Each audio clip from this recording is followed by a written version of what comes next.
بدون رمز و نام معمولی ولی با همان آرایش معروف مکدونالدز آشخانه‌های تیزتیار در شهر الماتای قزاقستان فعال شدند. آشخانه‌ها 2 ماه باز بسته بودند و در روز اولی کار مردم زیادی تالارهای آشخانه‌ها را پر کرد.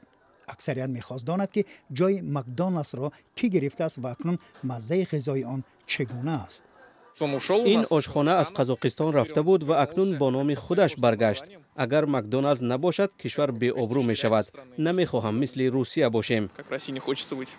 اصولا چیز تغییر نیافته است. مزه همان است و نرخ هم همان.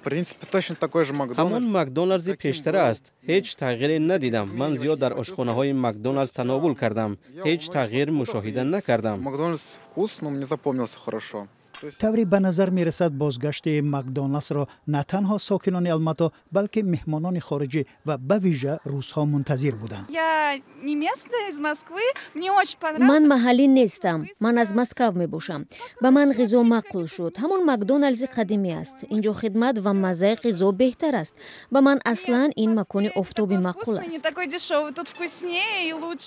در حال حاضر از 24 آشخانه موجوده مکدونالدز در قزاقستان همگی 5 تاش فعال شده است. شرکت فود سولوشن کزه که قبلا حق استفاده نام مکدونالدز را در اختیار داشت وعده داده است که تدریجاً همه نقطه‌های فروش را فعال می‌کند.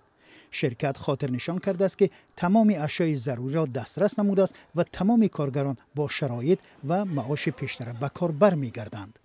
در ابتدای ماه ژانویه اعلان شده بود که مکدونالدز قزاقستان را ترک کرد و شرکت روسی وکوسنای توچک می‌خواهد جای او را اشغال کند.